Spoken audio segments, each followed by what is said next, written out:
Hello friends, I hope you are having a great learning experience by the ISO series carried out by the I4 consultancy.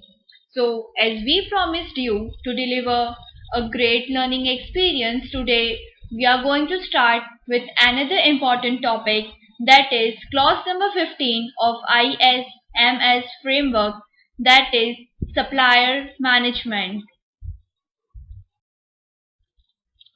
Mapping the ISMS requirements with supplier management, the supplier management has been classified into clause number A.15.1, which talks about information security in supplier relationships, clause number A.15.2, which talks about supplier management delivery management. Clause number A.15.1, that is information security in supplier relationship. Now let's see what's the objective of it. So the objective of the clause A.15.1 says to ensure protection of the information and organization's assets that is accessible by the suppliers. It is further classified into 15.1.1, which talks about information security policy for supplier relationships. The other is A.15.1.2, which talks about addressing security within supplier agreements. And the next is A.15.1.3, which talks about information and communication technology supply chain. Now, saying what's there individually, let's start with A.15.1.1, which talks about information security policy for supplier relationships. The control is been given as information security requirements for mitigating risks associated with suppliers' access to the organization's asset shall be agreed with supplier and document.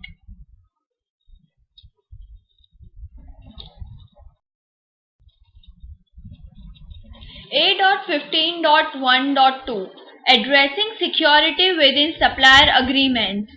The control says all relevant information security requirements shall be established and agreed with each supplier that may access, process, store, communicate or provide infrastructure components for the organization's information.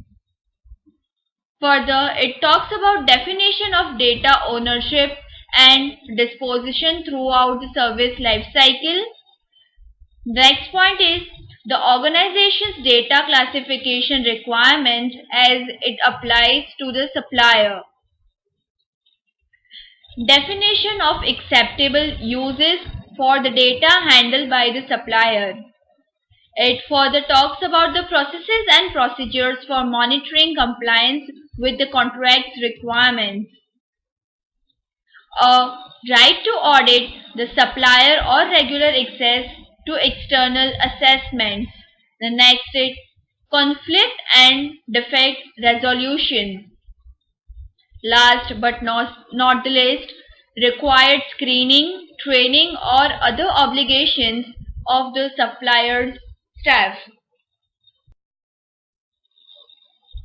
The next is A.15.1.3, which focuses on information and communication technology supply chain. The control is given as agreements with suppliers shall include requirements to address the information security risk associated with information and communication technology services and product supply chain. It further talks about there should be a process to identify a product or service that has a critical capability and required increased scrutiny. The ability to trace origins and compliance with security requirements is integral in ensuring both the integrity and availability.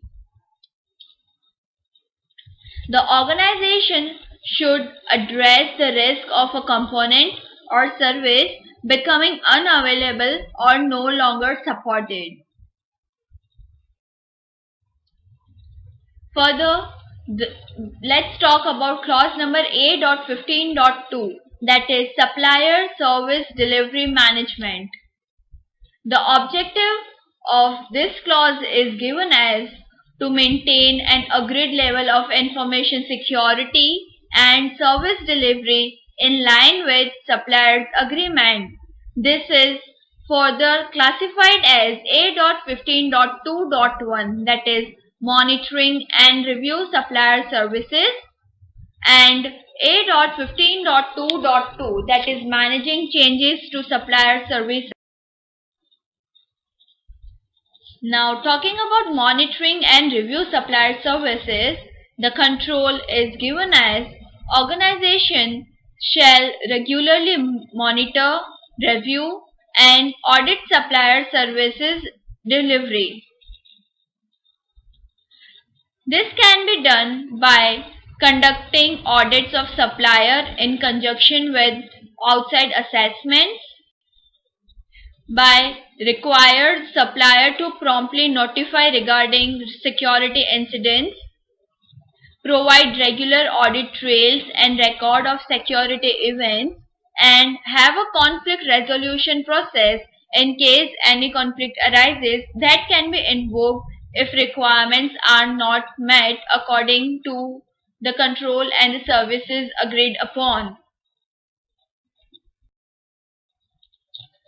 Now, A.15.2.2, that is managing changes to the supplier services.